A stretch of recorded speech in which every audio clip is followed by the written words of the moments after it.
इस वीडियो में हम 23 एआई रिलेटेड न्यूज़ कवर करने वाले हैं जो इस समय मार्केट में चल रहे हैं।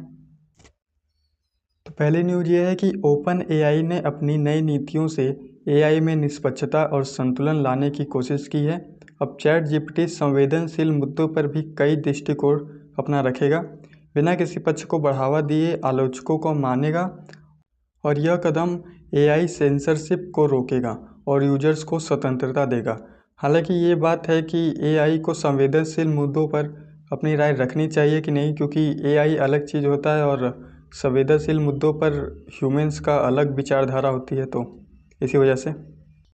सेकेंड न्यूज़ की बात करें तो यूरोपीय संघ ने अपनी डिजिटल ताकत बढ़ाने के लिए ओपन यूरो LLM नाम का एक नया एआई प्रोजेक्ट शुरू किया है, जो कि 24 भाषाओं में काम करेगा और सबके लिए उपलब्ध होगा। इस प्रोजेक्ट के लिए 37 यूरो मिलियन का बजट रखा गया है और इसका नेतृत्व 20 संगठन मिलकर काम करेंगे और यूरोप को एआई के मामले में आत्मनिर्भर बनाने की कोशिश करेंगे। लेकिन कुछ लोगों का सवाल उठ रहा है कि यह पहले से मौजूद यूरो LLM जैसी योजनाओं से कितना अलग होगा और इसका नेतृत्व सही तरीके से भी होगा या फिर नहीं होगा। विशेषज्ञ मानते हैं कि यह एक बड़ा और मुश्किल लक्ष्य है जिसमें अच्छे नतीजे और पारदर्शी बनाए रखने में बहुत ज़्यादा चुनौती होने वाली है। थर्ड न्यूज़ की बात करें तो यूट्यूब और पैरामाउंट की टीवी में समझौता हो चुका है। चैनल हटाने का खतरा अब ख़त्म हो चुका है। यूट्यूब टीवी से पैरामाउंट के चैनल हटाने की चेतावनी के बाद आखिरकार दोनों कंपनियों के बीच समझौता हो गया है। अब CBS और CBS स्पोर्ट्स जैसे पॉपुलर चैनल भी यूट्यूब टीवी पर बने रहेंगे। साथ ही गूगल को पैरामाउंट प्लस को भी यूट्यूब टीवी ग्राहकों के लिए उपलब्ध कराने का खास अधिकार भी मिला है। पहले दोनों कंपनियों में इस डील को लेकर विवाद था। पैरामाउंट ने गूगल पर अनुचित शर्तें थोपने का आरोप लगाया था, जबकि गूगल ने कहा कि वह ग्राहकों को सस्ती और बेहतर सेवाएं देना चाहता है। लेकिन अब दर्शक बिना किसी रुकावट के अपने पसंदीदा शोज और स्पोर्ट्स को देख सकेंगे। फोर्थ न्यूज़ की बात करें तो ओपन एआई के पूर्व कर्मचारी सुधीर बालाजी की 26 नवंबर को मौत हो गई, जिसे सैन फ्रांसिस्को के मेडिकल परीक्षक ने आत्महत्या बताया। हालांकि उसके परिवार ने इस फैसले पर कई सवाल उठाए, जिससे और भी मुश्किलें और शंकाएं बढ़ गई। बालाजी ने ओपन एआई पर कॉपीराइट सामग्री का गलत तरीके से इस्तेमाल करने का आरोप लगाया था, जिसके बाद ओपन एआई के खिलाफ एक बड़ा मुकदमा भी हुआ था। उनकी मौत से कुछ दिन पहले वह अपनी नई योजनाओं और जन्मदिन की खुशी मना रहे थे। इस घटना ने सिलिकॉन वैली और एआई और कंपनियों में जिम्मेदारी पर नई बहस शुरू कर दी है। फिफ्थ न्यूज़ की बात करें तो ब्रॉडकॉम और TSMC दोनों कंपनियां इंटेल के कुछ हिस्से खरीदने के लिए विचार कर रही हैं। ब्रॉडकॉम इंटेल के चिप बनाने और बेचने वाले कारोबार को खरीदने की सोच रहा है, जबकि TSMC इंटेल के चिप फैक्ट्रियों को अपने नियंत्रण में लेने की योजना बना रहा है। हालांकि व्हाइट हाउस ने कहा है कि विदेशी कंपनी को इंटेल की फैक्ट्री का निमंत्रण देने के लिए तैयारी नहीं मिलेगी।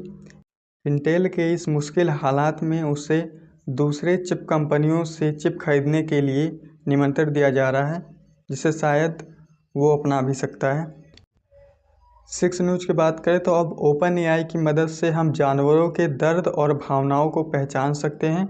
यूनिवर्सिटी ऑफ इंग्लैंड और रूएल कॉलेज ने इंटेलीपिग नामक सिस्टम बनाया है, जो सूअरों की तस्वीरों से उनके दर्द और तकलीफ के संकेत को पहचान सकता है। हाइफा विश्वविद्यालय एक एआई कुत्तों के चेहरे के भाव को देखकर उनके दर्द को पता लगाने की कोशिश कर रहा है। साओ पाउलो विश्वविद्यालय के शोधकर्ता घोड़ों के दर्द संकेतों को 88% सही से पहचानने में सफल भी हो चुके हैं।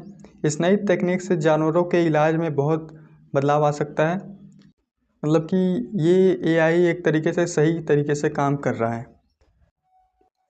सेवंथ न्यूज़ की बात करें तो NPR के रविवार पहली पर किए गए एक नए अध्ययन में एआई मॉडल्स को सोचने और समस्या हल करने पर परखा गया। ओपन एआई का 01 मॉडल सबसे अच्छा प्रदर्शन कर रहा है, लेकिन डीप माइंड का R1 मॉडल अक्सर हार मानकर गलत जवाब देता है। इस शोध से दिखाया गया है कि एआई के लिए सामान्य ज्ञान पहेलियाँ भी मुश्किल नहीं हो सकती हैं, और टेस्ट ने एआई की सोचने की क्षमता में सुधार की उम्मीद जताई जा रही है। 8th न्यूज़ की बात करें तो फार्मूला 1 चैंपियन मैक्स वेस्टपेन ने सिम रेसिंग को लेकर एक बड़ा बयान दिया है। उनका यह मानना है कि वर्चुअल रेसिंग जो असली रेसिंग को बहुत अच्छे से दिखाती है, नए ड्राइवरों के लिए एक मौके खोल सकती है। वर्स्टेपेन के मुताबिक सिम रेसिंग ने उनकी ड्राइविंग में सुधार किया है और यह पारंपरिक रेसिंग के साथ मिलकर एक नया तरीका बन सकता है। उनकी योजना और एक ऐसी टीम बनाने की है जिसमें असली और वर्चुअल रेसर्स दोनों साथ मिलकर रेसिंग के नए नए रास्ते को खोजें। 9th न्यूज़ की बात करें तो दक्षिण कोरिया ने चीनी एआई कंपनी डीपसेक के एआई को अस्थायी रूप से अपने ऐप स्टोर से हटा दिया है, क्योंकि अधिकारियों ने सवाल उठाए हैं कि कंपनी उपयोगकर्ता डेटा को कैसे संभालती है। रिपोर्ट्स के अनुसार डीपसेक ने दक्षिण कोरियाई डेटा को बाइट डांस को भेजा है। अधिकारियों ने मौजूदा उपयोगकर्ताओं को चेतावनी दी है कि वे ऐप में व्यक्तिगत जानकारी ना डालें, जबकि कंपनी ने गोपनीयता नियमों का पालन करने का भी वादा किया है। 10th न्यूज़ की बात करें तो चीन की एआई कंपनी डीपसेक को अब इटली, ताइवान, अमेरिका और टेक्सास में बैन किया जा चुका है। इटली ने गोपनीयता के उल्लंघन की वजह से इसे बैन किया था, जबकि ताइवान ने इसे राष्ट्रीय सुरक्षा के लिए खतरा बताया था। अमेरिका में कांग्रेस, नासा और नौसेना ने भी सुरक्षा के कारणों की वजह से ही इस ऐप को बंद किया था। टेक्सास सरकार ने राज्य के उपकरणों से डीपसेक को हटाने का आदेश दिया था। इन घटनाओं से साफ हो चुका है कि दुनिया भर में इस कंपनी की तकनीकी की सुरक्षा को लेकर काफ़ी बड़ी चिंताएं सामने आ रही हैं। 11th न्यूज़ की बात करें तो ओलिव ने एक नया स्ट्रीमिंग प्लेटफॉर्म शुरू किया है जो फिल्म निर्माताओं के लिए 90% राजस्व देने का वादा करता है। यह प्लेटफॉर्म सोशल मीडिया और पीयर टू पीयर वितरण के जरिए फिल्मों को दर्शकों तक पहुंचाता है, जिससे फिल्म निर्माता अपनी फिल्में सीधे बेच सकता है। ओलिन का मकसद पायरेसी को कम करना और फिल्म निर्माताओं को उनके दर्शकों तक सीधा जोड़ना है। $2.8 मिलियन का फंडिंग से ओलिन ने स्वतंत्र फिल्म वितरण के लिए एक नया रास्ता खोला है, जिसे विशेषज्ञ स्पॉटिफाई जैसे मानते हैं। स्पॉटिफाई आपको पता होगा, जो एक शॉप की कंपनी है जिस पे आप ड्रॉप शिपिंग टाइप आराम से कर सकते हैं।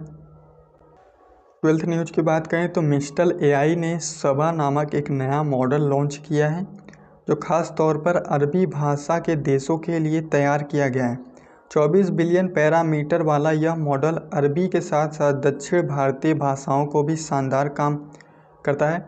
यह कदम मिस्टल के पूर्व पर अपनी जगह बनाने के लिए अमेरिकी एआई कंपनियों के मुकाबले करने में मदद कर सकता है। अब यह मॉडल संवेदनशील क्षेत्रों जैसे ऊर्जा और स्वास्थ्य के लिए भी बड़ा एक समाधान बन सकता है। मेरी न्यूज़ थोड़ी सी वॉइस मेरी उतनी अच्छी नहीं है, तो उसके लिए सॉरी ना। 13 न्यूज़ की बात करें तो पॉलीमैथ ने $1 मिलियन की प्री सीड फंडिंग हासिल की है, जिसमें बच्चों के लिए गणित सिखाने का तरीका और भी मज़ेदार बनेगा। यह प्लेटफॉर्म रोब्लॉक्स और माइनक्राफ्ट जैसे लोकप्रिय खेलों से प्रेरित है, जहां बच्चे वर्चुअल दुनिया में गणित से जुड़े सवालों को हल कर सकेंगे। गणित को खेल के रूप में सिखाकर बच्चों को न सिर्फ मज़ा आता है, बल्कि उनका ध्यान भी लंबे समय तक बना रहता है। माता पिता और टीचर्स बच्चों की गणित की प्रगति को बढ़ाने के लिए ऐसा कर रहे हैं। हालांकि यह कितना सही होता है, कितना सही नहीं होता है, ये आगे चल के देखना पड़ेगा। 14th न्यूज़ की बात करें तो टिकटॉक के अमेरिकी संचालन को लेकर कई बड़ी कंपनियां और निवेशक इसे खरीदने के लिए दौड़ में हैं। फ्रैंक मैककोर्ट और केविन ओलेरी जैसे नामों ने नेतृत्व में समूह में $30 बिलियन की पेशकश की है, जबकि ओरेकल, माइक्रोसॉफ्ट और वॉलमार्ट जैसी कंपनियां भी टिकटॉक खरीदने की कोशिश कर रही हैं। इस बीच कानूनी मुद्दों और सुरक्षा चिंताओं को टिकटॉक के भविष्य को लेकर असमंजस पैदा कर रहे हैं। आखिरकार कौन खरीदेगा टिकटॉक, ये आने वाले समय में पता चलने वाला है। 15th न्यूज़ की बात करें तो एलोन मस्क का एक्स, जो पहले ट्विटर था, अब सिग्नल मी के लिंक को ब्लॉक कर रहा है, जिससे सुरक्षित मैसेज भेजने में परेशानी हो रही है। इसका असर सरकारी कर्मचारियों पर पड़ रहा है, क्योंकि मस्क की DOGE पहले के तहत 10,000 सरकारी कर्मचारियों को नौकरी से निकाल दिया गया है। मस्क का कहना यह है कि कदम सरकारी खर्चों को कम करने के लिए एजेंसियों को छोटा करने के लिए उठाया गया है। अब यानी कि आप ट्विटर पर सिग्नल मी के लिंक को शेयर नहीं कर सकते हैं। 60 न्यूज़ की बात करें तो AI कंपनियों के लिए एक बड़ा झटका सामने आया है।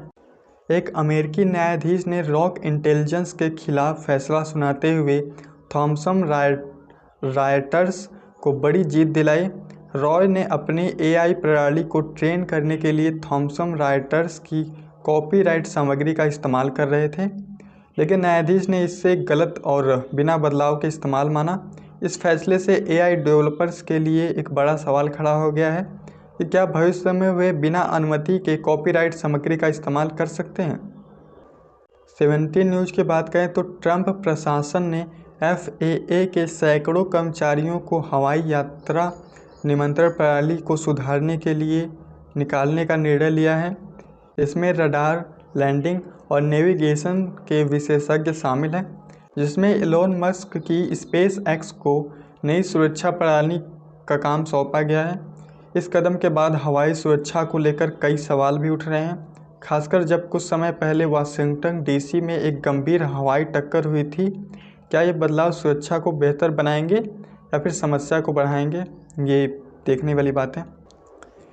18th न्यूज़ की बात करें तो 2025 में AI मॉडल्स ने नए स्तर पर कदम रखा है।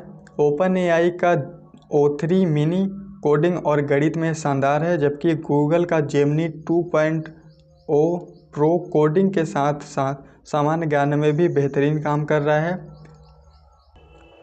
मिस्ट्रल का ले चैट अब पहले से ज़्यादा तेज काम कर रहा है। डीप सेक का R1 चीन के सेंसरशिप और डेटा सुरक्षा के बीच ओपन सोर्स के रूप में काम कर रहा है। मेटा का लामा 3.37 भी गणित को और बेहतर तरीके से सॉल्व कर पा रहा है, और OpenAI का सोरा टेक्स्ट को वास्तविक वीडियो बनाता है। AI अब पहले से और भी तेज और सही हो गया है। ये सभी एक बड़े बदलाव का संकेत दे रहे हैं। 19 न्यूज़ की बात करें तो न्यूयॉर्क टाइम्स ने अपने कर्मचारियों को AI टूल इस्तेमाल करने का मंजूरी दे दिया है, जिसमें इको नाम का एक नया आंतरिक AI सारांश उपकरण भी शामिल किया गया है। अब कर्मचारी AI का इस्तेमाल विचारों को इकट्ठा करने में कर सकेंगे, रिसर्च करने में और कोडिंग जैसे कई काम करने में कर सकते हैं, लेकिन उन्हें प्राइवेसी जानकारी तैयार करने से बचने की चेतावनी दी गई है।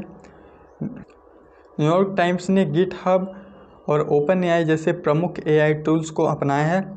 हालांकि OpenAI अभी माइक्रोसॉफ्ट के खिलाफ चल रहे कॉपीराइट के मुकदमे से जूझ रहा है। 20 न्यूज़ की बात करें तो शोर रद्द करने वाले हेडफोन को बेहतर इस्तेमाल से एक नई चिंता सामने आई है। BBC की रिपोर्ट के मुताबिक कई युवकों को आवाज़ पर ध्यान देने में मुश्किल हो रही है और उन्हें ऑडियो प्रोसेसिंग डिसऑर्डर यानी कि APD का पता चल रहा है। विशेषज्ञों का कहना है कि हेडफोन दिमाग और आवाज़ को समझने की क्षमता को प्रभावित कर रहा है।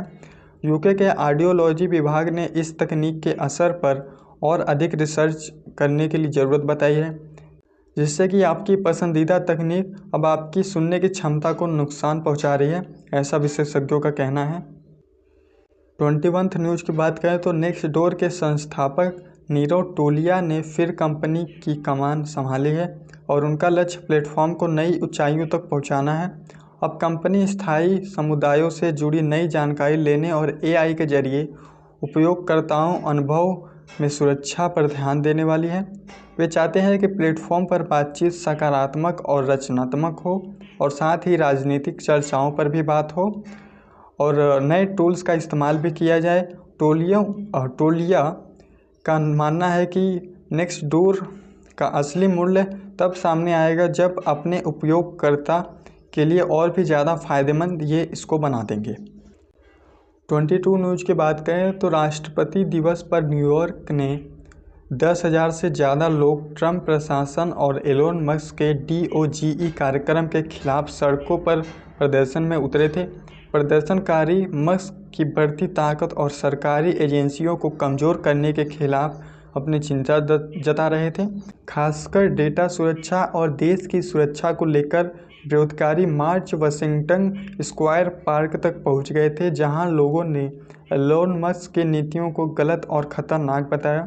इस प्रदर्शन ने मस्क और ट्रंप के खिलाफ असंतोष को बढ़ावा देने का कार्य किया है। 23 न्यूज़ की बात करें तो एलोन मस्क की XAI ने ग्रोक 3 लॉन्च किया है, जो AI की दुनिया में एक नया कदम है।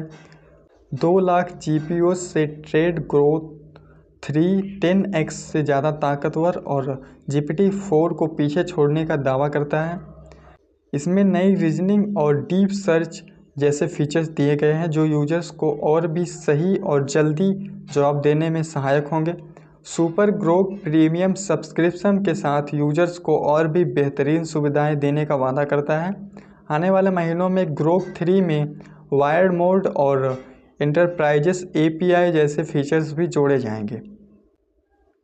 तो यही थी आज की हमारी 23 न्यूज़ की सीरीज।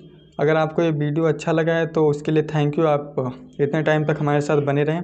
मिलेंगे अपने अगले न्यूज़ के साथ, तब तक के लिए बाय।